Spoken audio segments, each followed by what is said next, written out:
सबको मेरा प्रणाम है। आज फिर से अ, नई जो आज का अपडेट है करंट अफेयर्स 23 मई 2021 का। देखते हैं इसमें क्या क्या बात है और कौन सी चीज़ें ऐसी है जो हमारे एग्ज़ाम के लिए काम आ सकता है। देखते हैं। महत्वपूर्ण है दिन आज का।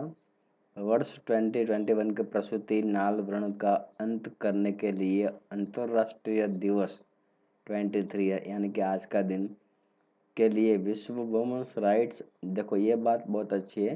वुमेन्स राइट्स और human rights and fistula now, ठीक है। वुमेन्स राइट्स की बात कहते हैं तो वुमेन्स राइट्स में तो वो करना ही चाहिए कि वुमेन्स को ही हमेशा तकलीफ रहती है। जो जो भी दिक्कतें आती हैं वो फीमेल कैटेगरी में आती है। जेंट्स को शायद ही कोई ऐसी कोई तकलीफ आ जाए, कोई मुश्किलें आ जाए, कोई दिक्कतें आ जाए, ठीक है। इसलिए जो भी प्रॉब्लम्स होते हैं वो हमेशा जो शादीशुदा औरत होते हैं उसमें ज़्यादा से ज़्यादा प्रॉब्लम्स लेडीज़ को ही आते हैं, उसके हिस्से में ही आते हैं, ठीक है। इसलिए वुमेन्स राइट्स बहुत ज़रूरी होता है। वुमेन्स राइट्स और human rights and fistula now ये सब्जेक्ट है। इस दिन है प्रसूति नाल व्रण का अंत करने के लिए अंतर्राष्ट्रीय दिवस 23 मई। ओके, देखते हैं आगे। पर्यावरण दिवस में आज क्या है। वेरिस्क मैप्लेक्रॉफ्ट संस्था की उच्च पर्यावरण जोखिम वाले विश्व के 100 शहर रिपोर्ट के अनुसार पर्यावरणीय जोखिम के प्रति संवेदनशील बने दुनिया के 99 शहर एशिया में है। देखो कितनी कितनी जोखिम वाली बात है। अ, एशिया में है और 43 अकेले भारत में है। 50% तो हमारे देश में ही है जो पर्यावरण के अनुसार एकदम सेंसिटिव सिटी बना है। पर्यावरण के लिए जोखिम है और पर्यावरण के लिए जोखिम होता है वो पूरे कंट्री के लिए जोखिम होता है। और ऐसे कंट्री हमारे देश के बारे में सोचे तो हमारे कंट्री में ही ऐसे 43 सिटीज़ है जो सेंसिटिव है, जो जोखिम है, जो पर्यावरण में जोखिम डालते हैं। ऐसे वो क्या करते हैं कि पर्यावरण जोखिम में आ जाता है। एक कंपनी चलती है, उस कंपनी में जो भी लोग होते हैं वो लोग तो परेशान होते ही रहते हैं। वो तो पता नहीं चलता है उसको को फेफड़े में क्या तकलीफ होती है। लेकिन जो उसका धुआं निकलता है जो जहाँ पहुँचता है, यानी कि मानो कोई आकाश में जाता है तो ऐसे केमिकल छोड़ता है जो बाजू वाला शहर में जो लोग रहते हैं वहाँ वहाँ पे दिक्कतें आती है। और मानो कि जो उसकी जो कंपनी की जो जो बाहर जो उसका गैस निकलता है, ठीक है, वो हवा में फैल जाता है तो कई सारे प्रॉब्लम्स खड़े हो सकते हैं, ठीक है। ऐसे 43 इंटरनेशनल लेवल पे तो 100 शहर है, लेकिन उसमें से 99 तो शहर एशिया में है और इसमें से 43 अकेले इंडिया में है। ये बहुत बुरी बात है। पर्यावरण विभाग जो हमारा काम करता है सेंट्रल गवर्नमेंट में, उसको ये बात ज़रूर से ज़रूर सोचना चाहिए कि भाई ये जो बातें जो होती रहती हैं कि इंडिया आगे जाएंगे, इंडिया को हम आगे लेके लेके जाएंगे, मेड इन इंडिया होगा, इंडिया में सब कुछ बनेगा, ठीक है। तो ये पहले जो प्रॉब्लम्स है पर्यावरण की, कृपा करके इसको दूर करें, ठीक है। क्योंकि इसके हिसाब से पर्यावरण जो जोखिम में आ जाएगा तो पूरा जब पूरा का पूरा जो आपका जो आपने जो सोच रखी है वो कहीं ना कहीं उसका जो उसमें दिक्कत आ जाएगी, ठीक है। तो जो आप अपना जो शहर है उसको सुरक्षित रखने के लिए ये बात बहुत ज़रूरी है कि जो अपना जो पर्यावरण है उसको अच्छे से तरीके रखें। वरना ये जो महामारी चल रही है ना वो भी एक एग्जाम्पल है कि हमारा जो लाइफ है उसका कोई भी प्रेडिक्शन नहीं होती है कि लाइफ होगी कि नहीं, अगले दिन में कुछ होगा कि नहीं।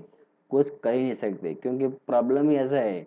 ठीक है, तो पर्यावरण में जब हम कुछ प्रॉब्लम्स खड़ा करते हैं तो प्रॉब्लम्स पर्यावरण के अनुसार जो भी जीवन संपत्ति होती है उसमें वो कहीं ना कहीं वो दिक्कतें पैदा करती रहती है। ठीक है, तो इंडिया के 43 जो सिटीज रहे हैं उसमें जो भी उसके मेयर है या फिर पीएम लेवल से ये बात का उसका जो हल है वो निकालना चाहिए, उसका कोई ना कोई सॉल्यूशन निकलना चाहिए। और ऐसा कोशिश करनी चाहिए कि ये जो कंट्री ऐसा 43 सिटीज हैं उसमें ये जो प्रॉब्लम्स है वो खड़ा ना हो। और वो कौन कौन सी बात है कि ये जो इतने जोखिम वाला शहर बन गए हैं तो उसका हल निकालो, तो अपने आप वो शहर सुरक्षित हो जाएंगे। ठीक है, आगे बात करते करते हैं। उच्च पर्यावरण जोखिम वाले विश्व के 100 शहर रिपोर्ट के अनुसार वायु और जल प्रदूषण के चरम स्तरों, देखो ये प्रॉब्लम्स कौन सा है यहाँ पे, देखो आपने चूज किया है यहाँ पे वायु और जल प्रदूषण के चरम स्तरों के। देखा, ऐसी बात है जो वायु यानी कि जो हम ऑक्सीजन लेते हैं हमारे श्वास क्रिया में। ठीक है, तो और जो पॉल्यूशन है और इतना बढ़ गया है चरम स्तरों पे, हम कहते हैं ना कि कैंसर का भी स्टेज होता है, 1 stage, second stage, third stage. जब थर्ड थर्ड स्टेज आता है तो जो इंसान है वापस नहीं आता है, तो यहाँ तो प्रॉब्लम हो जा रहा है। कैसा प्रॉब्लम, देखो वायु और जल प्रदूषण के चरम स्तरों के परिणाम स्वरूप दुनिया का सबसे अधिक पर्यावरणीय जोखिम वाला शहर इंडोनेशिया का जकार्ता है। देखो, जकार्ता उनका मेन सिटी है, कैपिटल सिटी है। ठीक, वहाँ भी ये प्रॉब्लम्स हो गया भाई। किसका है, वायु और जल प्रदूषण के अनुसार, वो भी कितना परसेंटेज में है, चरम स्तरों पे है। यानी कि खतरों के खतर जो खतरा होता है वहाँ वहाँ से आगे आगे निकल गए।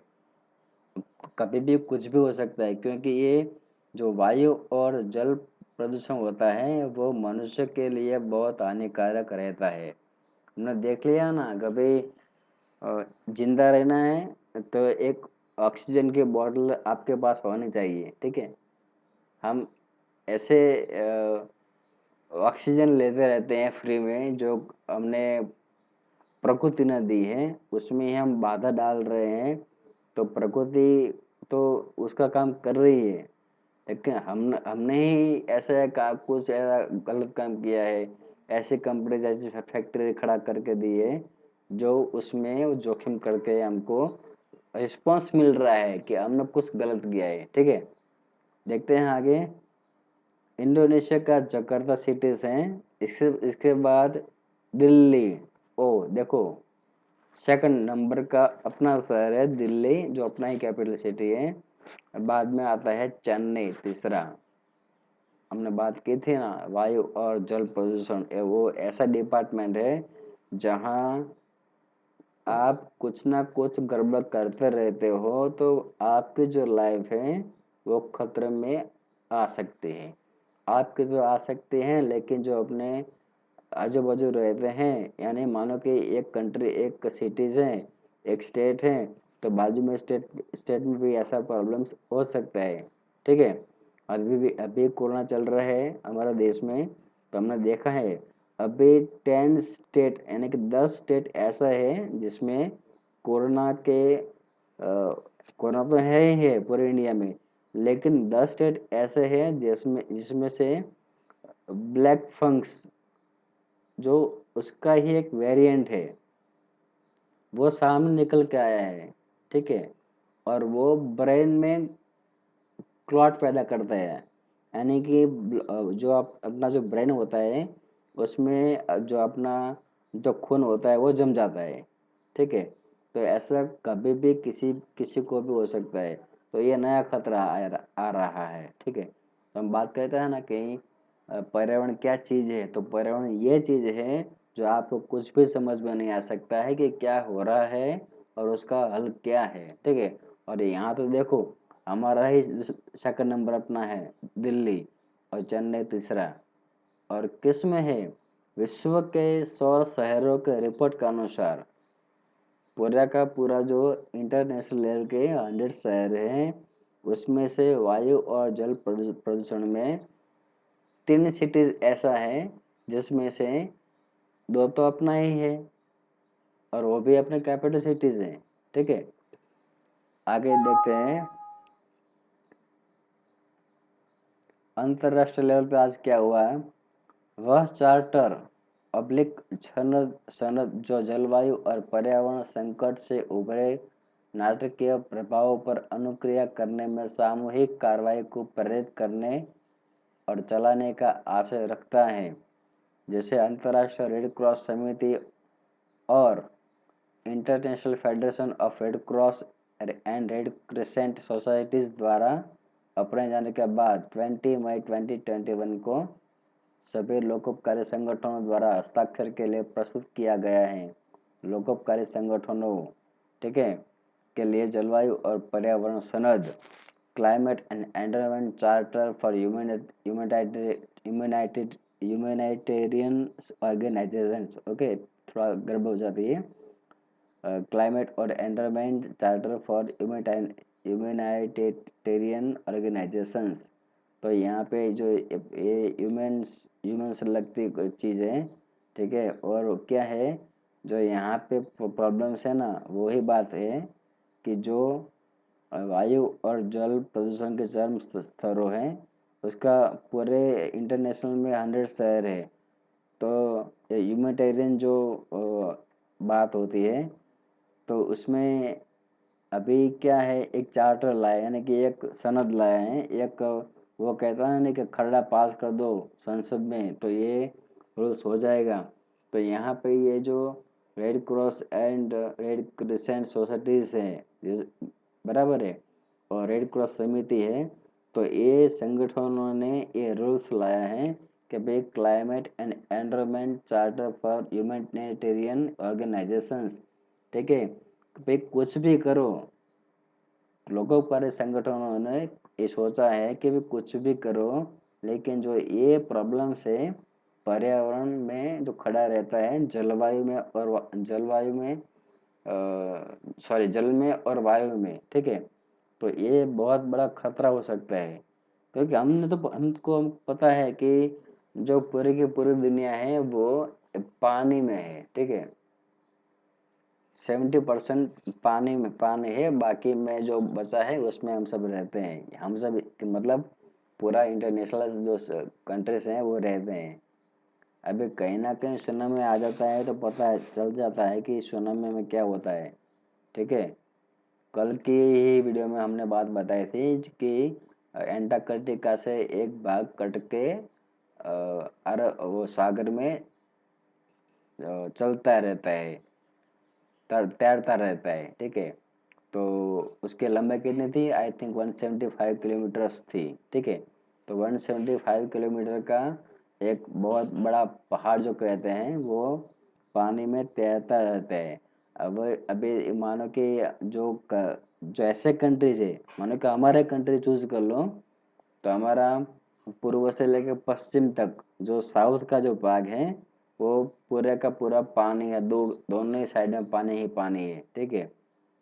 और मानो कि श्रीलंका देख लो, ऑस्ट्रेलिया देख लो, वो तो पूरा का पूरा पानी से ही चारों ओर पानी ही पानी है। तो ये जो 175 किलोमीटर्स का जो जो खतरा है, ठीक है, जो एक पानी में बर्फ का पहाड़ बन के चलता रहता है, तैरता रहता है, वो कहीं ना कहीं जो टकराता है सिटी में कोस्टल लेवल पे, तो वो बहुत प्रॉब्लम खड़ा कर सकता है, ठीक है। तो ये कहने का मतलब ये है कि जो एंटार्कटिका जो खंड है वो पूरा का पूरा हिमखंड है, ठीक है। तो वहां से ये भाग कैसे कट गया? तो कहीं ना कहीं पर्यावरण बदल रहा है, और पर्यावरण जो बदल रहा है उसका जो रीजन है वो ह्यूमन, यानी कि हम सब ले, हमारी जो सोच है वो बदल चुकी है। वरना ये जो एंटार्कटिका खंड है वो तो बरसों से ऐसे ही है, बरसों से ही बर्फ से ही बना हुआ है, लेकिन बर्फ पिघलता है। क्यों? क्योंकि जो प्रकोप होता है, जो ताप होता है, ठीक है, जो सनराइज होता है, बाद में उसका जो टेम्परेचर होता है वो बढ़ जा हमेशा बढ़ता रहता है, ठीक है। तो वो टेम्परेचर की वजह से जो हिमखंड होता है उसका जो भाग है वो कट सकता है, ठीक है। तो टेम्परेचर कब बढ़ता है? जब आप अपने शहर में, अपने कंट्री में जो जंगल होते हैं, फॉरेस्ट होता है, उसको आप काट काट दो, कंपनी खड़ी कर दो, कंपनी में से धुआं निकलेगा, अगले शहर में जाएगा, वहाँ लोग बीमार बीमार पड़ेंगे। और बीमार नहीं पड़ेंगे तो अब मानो कि कोई कोई खेत है, खेत में जाएंगे, वो धुआं धुआं की जो मिट्टी होती है वो खेत में पड़ती रहती है, तो वो खेत बंजर बन जाता है, उसमें कुछ उगलता नहीं है, कुछ आप बो नहीं सकते हो, ठीक है। तो ऐसे प्रॉब्लम्स हो जाते हैं बहुत सारी। इसलिए हमेशा ये, अगर अब हम सबको जीना है, अच्छे तरह से जीना है, तो ये जो जल है, यानी कि पानी है, और वायु जो हम श्वास में लेते हो, जीने के लिए जो फ्री में लेते हैं, उसको हम संभालना चाहिए, ठीक है। देखते हैं, आगे बढ़ते हैं, राष्ट्रीय लेवल पे क्या है। महामारी से निपटने के लिए स्वदेशी समाधानों और अभिनव उत्पादनों का समर्थन करने के लिए केंद्रीय सरकार की नई पहल। देखो, अब सरकार जाग चुके हैं, जो भारत में पंजीकृत स्टार्टअप और कंपनियों को निधि प्रदान करेगी। निधि निधि फॉर कोविड 2.0, ठीक है। अब अभी यहाँ महामारी से निपटने के लिए स्वदेशी समाधानों और अभिनव उत्पादों का समर्थन करने के लिए केंद्रीय सरकार की नई पहल, जो भारत में पंजीकृत स्टार्टअप और कंपनियों को निधि प्रदान करेगी, ठीक है। अभी क्या है कि प्रॉब्लम से इतना खड़ा हो गया है, ठीक है, कि कंट्रोल में कैसे लाए, अब कितने टाइम में आएगा वो भी पता नहीं है, ठीक है।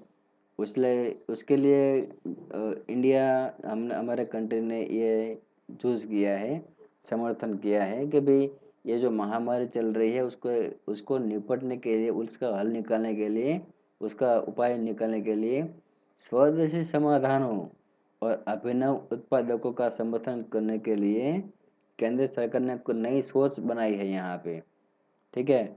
उसका नाम रखा गया है नीति फॉर कोविड 2.0, ठीक है। यानी कि जो प्राइवेट कंपनी होती हैं उसको निधि, यानी कि ऋण, यानी कि पैसा, हम जो कहते हैं ना कि वैक्सीन बनाओ, गोले बनाओ, कैप्सूल बनाओ, कहाँ से बनेगा भाई?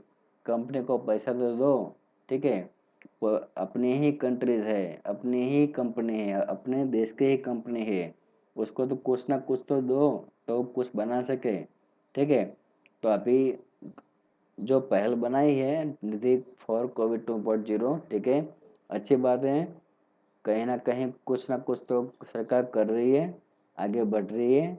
हो सकता है, देखते हैं कब इसका हल निकलता है। कोरोना जो महामारी है, कब कब हम उसको खत्म कर सकते हैं, देखते हैं।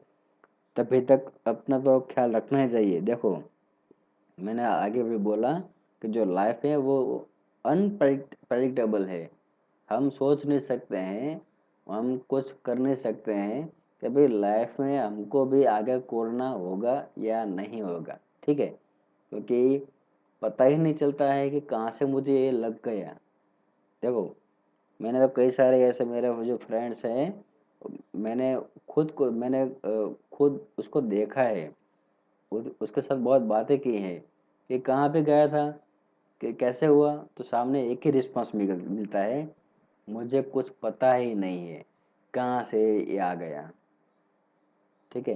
तो मेरे भाइयों बहनों, ये ज़रा समझ लेना, जो कोरोना है ऐसी चीज़ है, ऐसा रोग है, ऐसा प्रॉब्लम्स है कि हमारा जो भाई होता है, बहन होती है, माताएँ होती है, फादर्स होते हैं, सामने बैठे रहते हैं, कुछ भी नहीं कर सकते, हम भी कुछ नहीं कर सकते हैं, ठीक है?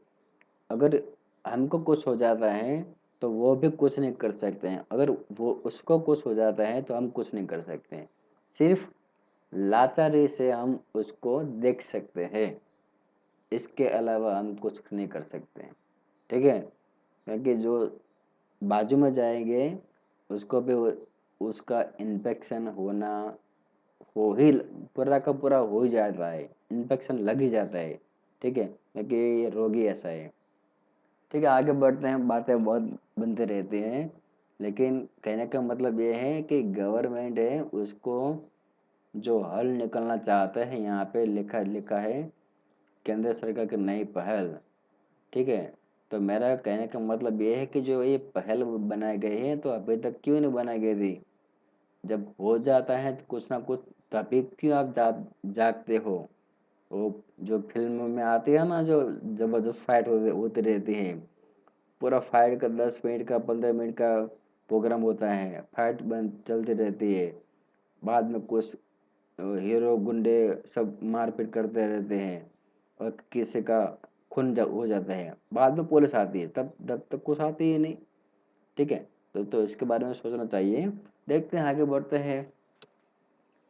केंद्र सरकार के अंतर्गत निर्माण या भवन निर्माण क्षेत्र में वेतनधारी, देखो, श्रमिकों के लिए प्रतिदिन संशोधित मजदूरी 1 अप्रैल 2021 से प्रभावी। देखो, ये यहाँ मजदूरी गवर्नमेंट्स ने लागू कर दी है, उसमें भी अलग अलग रूप निकाल निकाल दिया है कि जो श्रमिक है वो कैसे हैं। देखो, अकुशल है, उसको कितना मिलेगा? 431 रुपीज से लेके 645 रुपये तक, ठीक है? अर्धकुशल या अकुशल पर्यवेक्षक, उसको कितना मिलेगा? 505 से 714 रुपीज तक, ठीक है? आगे बढ़ते हैं। कुशल और लिपिक स्तर, लिपिक यानी कि लिख सकते हैं, ऐसे ऐसे जो श्रमिक, उसको कितना मिल सकता है? 609, यानी कि 609 रुपीज तक से लेके 784 तक, इतना मिल सकता है उसको। और उच्च कौशल, जिसके पास कुछ ना कुछ स्किल है, कुछ ना कुछ टैलेंट है, उसको कितना मिल सकता है? 714 से लेके 853 रुपीज तक मिल सकता है। ये केंद्र सरकार ने जारी किया है, ठीक है, कि इतना रुपये तो मिलेगा। देखते हैं आगे कितना जारी किया है, किसके लिए जारी किया है। एक और भाग है, केंद्र सरकार के अंतर्गत कृषि क्षेत्र में वेतनधारी श्रमिकों, देखो, कृषि क्षेत्र में, ठीक है, के लिए प्रतिदिन संशोधित मजदूरी 1 अप्रैल 2021 से ये लागू कर दिया है। अकुशल को कितना है? 372 372 रुपीज से लेके 411 तक इतना मिल सकता है। अर्धकुशल को अर्धकुशल पर्यवेक्षक को 379 से 449 रुपये तक, ठीक है? और उच्च कुशल को 449 से 540 रुपये तक मिल सकता है, ठीक है? आगे भी एक है, इसके ही रिलेटेड है, तो देखें। केंद्र सरकार के अंतर्गत खनन क्षेत्र में वेतनधारी श्रमिकों के लिए प्रतिदिन संशोधित मजदूरी 1 अप्रैल 2021 से प्रभावी है। जो जो लागू कर दिया है, इसका मतलब प्रभावी मतलब है 1 अप्रैल 2021 से लागू कर दिया है। देखते हैं इसको क्या मिलता है, किस क्षेत्र में है? खनन क्षेत्र में है। देखो, यहाँ लिखा है खनन क्षेत्र में, देखो, ठीक है? तो ये बात भी आपको पहचाननी चाहिए। यहाँ पे क्या लिखा है? कृषि क्षेत्र में लिखा है, ठीक है? और आगे क्या लिखा है? निर्माण या भवन निर्माण क्षेत्र में वेतनधारी, ठीक है? तो ये सब अलग अलग डिपार्टमेंट से जो श्रमिकों हैं उसके लिए ये जाहिर किया है। देखते हैं, केंद्र सरकार के अंतर्गत खनन क्षेत्र में वेतनधारी श्रमिकों के लिए प्रतिदिन संशोधित मजदूरी 1 अप्रैल 2021 से प्रभावी, ये लागू कर दिया है यहाँ से। अकुशल को मिलेगा 431 रुपीज़ से 539 रुपीज़ तक। अर्धकुशल पर्यवेक्षक को मिलेगा 539 रुपीज़ से 645 रुपीज़ तक। कुशल को मिलेगा 645 से लेके 752 रुपीज़ तक। और उच्च कुशल को मिलेगा 752 रुपीज़ से लेके 840 रुपीज़ तक। ठीक है, ये आंकड़ा जो लागू किया है गवर्नमेंट्स ने मजदूरों को अलग अलग डिपार्टमेंट्स में लागू भी किया है। कब से? 1 अप्रैल 2021 से यहाँ से लागू किया है। ठीक है, ये सभी जो मजदूर हैं उसको ये मिलेगा। अभी मिलेगा नहीं मिलेगा, कब से मिलेगा, कितना मिलेगा, किसको मिला किसको नहीं मिला वो तो पता नहीं है, लेकिन ये लागू किया है। वैसे भी कई सारी स्कीमें गवर्नमेंट्स लागू कर देती हैं इलेक्शन आती है तब, लेकिन पता ही नहीं चलता है वो स्कीम कहाँ गई, कहाँ से इसका फॉर्म लेना है, किसको देना है, कब अप्लाई करना है, कोई पता ही नहीं चलता है। वो कभी कहते हैं कि आपके जेब में इतना पैसा आ जाएंगे। ठीक है, तो पता नहीं है कब आएंगे कितना आएंगे। तो बहुत सारी बातें बनती रहती है पूरे कंट्री में। इलेक्शन क्या आने इलेक्शन आते हैं तो स्कीमें आती है। ठीक है, तो हम ही ऐसे जो लोग वहाँ भेजते हैं संसद में, पार्लियामेंट्स में। ठीक है, जो देश को चलाते हैं। और एक बात यह है कि जो लोग श्रमिक यानी कि मजदूर हैं, वो जो फार्मर्स जो खेडूत हैं, वो जो सोल्जर्स है वो, ठीक है, सैनिक है वो, उसको उसको कोई दिक्कतें आती हैं तब गवर्नमेंट्स कोई एक्शन नहीं लेती है, तो वो गवर्नमेंट्स कहने के लायक नहीं है। ठीक है, तो ये सारे जो प्रॉब्लम्स है हमने देखा था ना कोरोना महामारी में। तो दिल्ली में से हरियाणा हरियाणा जाने के लिए बहुत सारे लोग इकट्ठे हुए थे ट्रैवल्स पे, और ट्रैवल्स पे भी चढ़ गए थे। ठीक है, तो वो सब लोगों को कितनी दिक्कत आई होगी। हम तो पढ़ते रहते हैं ना कि पेपर में ये लड़का वहां से चलते चलते 4 दिन में वह यहाँ तक पहुंचा, चलते चलते देखो। तो ये जो प्रॉब्लम्स खड़ा हो जाता है तब गवर्नमेंट एक्शन कहाँ कहाँ से लेती है, कैसे लेती है, उसका तो कोई रीजन ही नहीं है। कोई ना कोई तो उपाय निकालना चाहिए ना। अब स्कीम निकालते रहते हैं, इस इतना मिलेगा इतना मिलेगा, पर क्यों मिलेगा? आप इतना पैसा देने के बाद क्यों कर रहे हो? हल निकालो कि जो प्रॉब्लम्स हो खड़ा हो जाता है, वो प्रॉब्लम्स दूसरी बार आए तो उसको हम वहां से ही कंट्रोल कर सके। ठीक है, जो प्रॉब्लम्स खड़ा हो जाता है कि भाई वहां से एक मजदूर निकल गए हैं लेकिन जो यहाँ से बॉर्डर है वहां तक खड़ा कर दिया है, आगे नहीं जा सकते भाई। हमारा स्टेट ने मना कर दिया कि आप लोग वहां से आए हैं तो कोरोना का इन्फेक्शन लेके आए हैं, तो यहाँ भी आप प्रॉब्लम खड़ा कर सकते हो। भाई वो लोग ही हमारे कंट्री के ही है।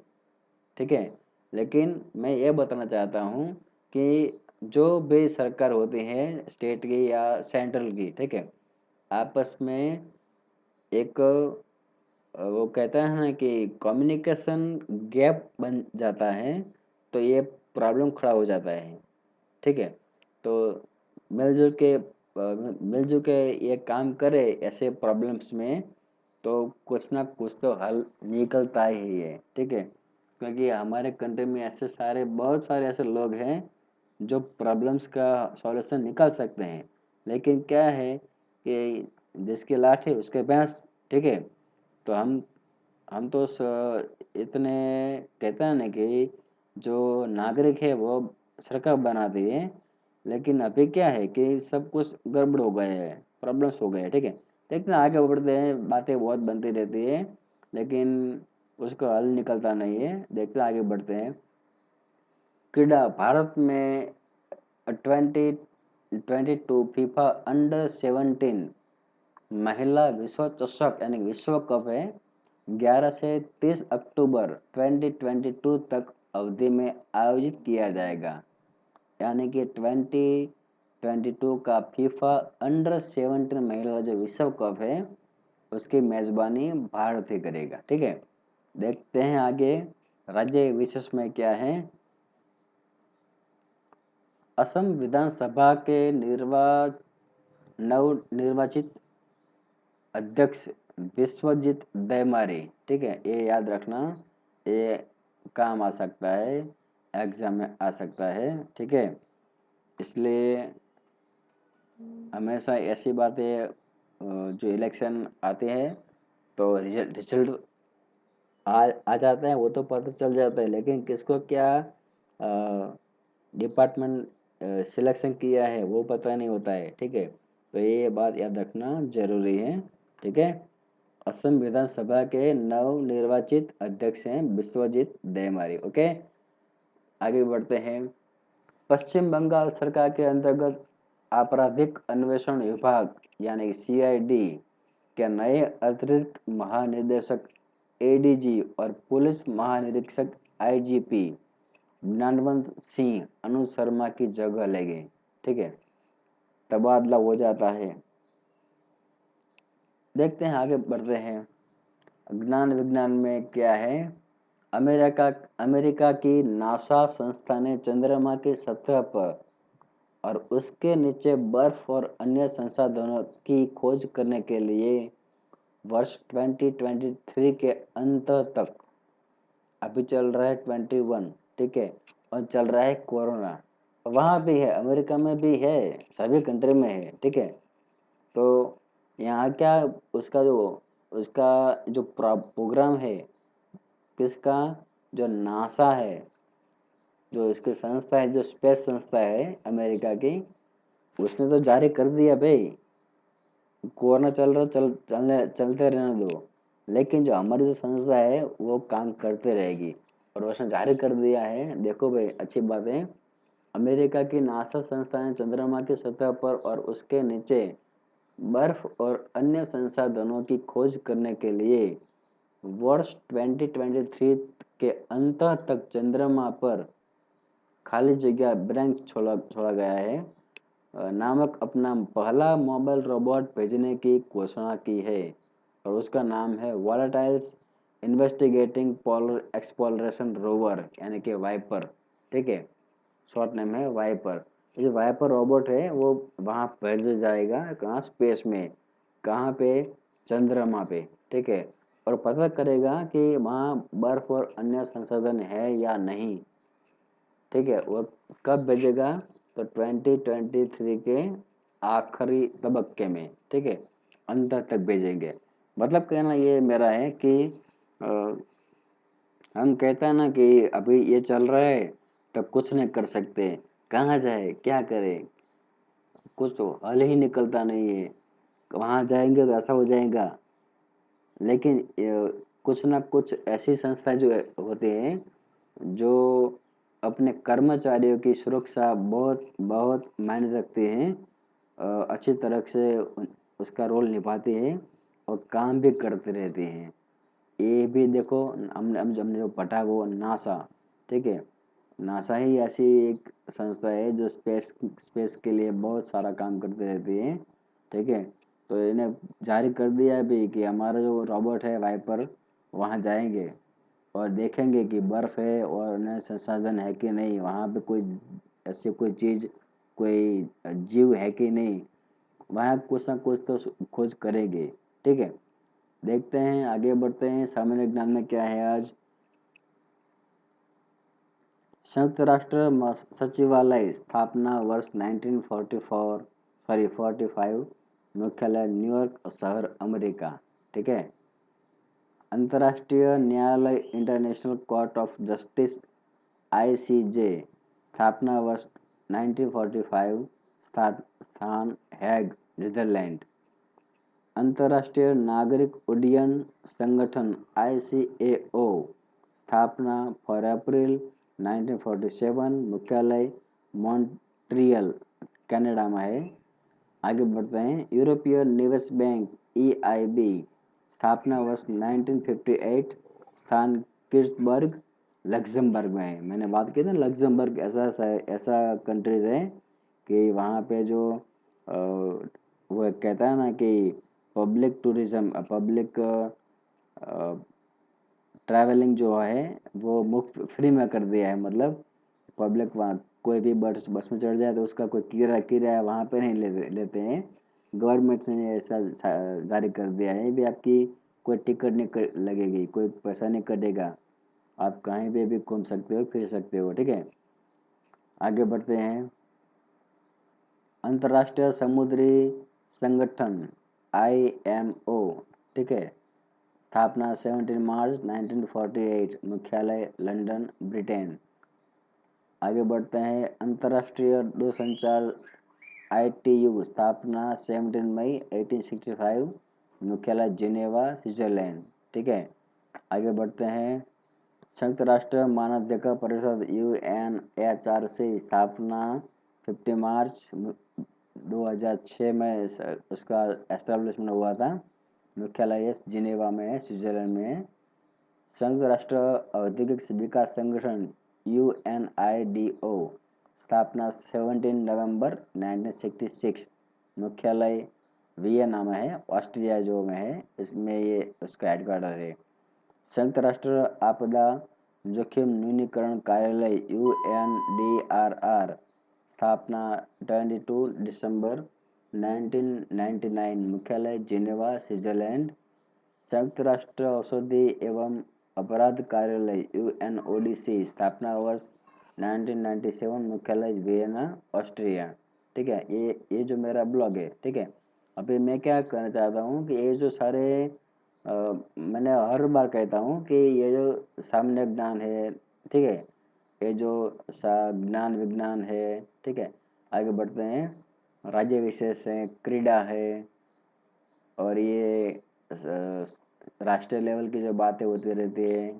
ठीक है, आगे बढ़ते हैं। अंतर्राष्ट्रीय लेवल पे हैं, पर्यावरण में है, महत्वपूर्ण दिन है। तो एक करंट अफेयर्स 23 वो आज का ही है। ठीक है, तो मेरा कहने का मतलब ये है कि आप जो ये वीडियो देख रहे हैं, अच्छा लगता है तो एक बार लाइक करें, शेयर करें, सब्सक्राइब करें। ठीक है, और अपने जो लोग होते हैं, कलीग्स होते हैं, अपने परिवार में जो लोग बच्चे लोग पढ़ते रहते हैं, उसको भी ये बताना, शेयर करना, वीडियो शेयर कर देना, क्योंकि ये बात ऐसे है कि नॉलेज की बात है। तो नॉलेज ऐसे बात है कि आपको एक अच्छा इंसान बना सकता है। ठीक है, जॉब तो मिल जाती है लेकिन इंसान नहीं रहता है, वो मैं कहना चाहता हूँ। क्योंकि ये जो जो प्रॉब्लम खड़ा हुआ है अभी, ये कोरोना, वो वो ऐसे तो नहीं खड़ा हो जाता। ठीक है, तो मैं एक कहना चाहता हूँ कि एजुकेशन है, एक नॉलेज ऐसी चीज़ है जो आपको, हम सबको, इंसान को इंसान बनाता है। ठीक है, मिलते हैं फिर अगले दिन 24 मई में क्या है कुछ लेके हम कल मिलेंगे। ठीक है, तभी तक आप और अपना परिवार का ख्याल रखना, सुरक्षित रहना। ठीक है, मिलते हैं बाद में। शुक्रिया, धन्यवाद।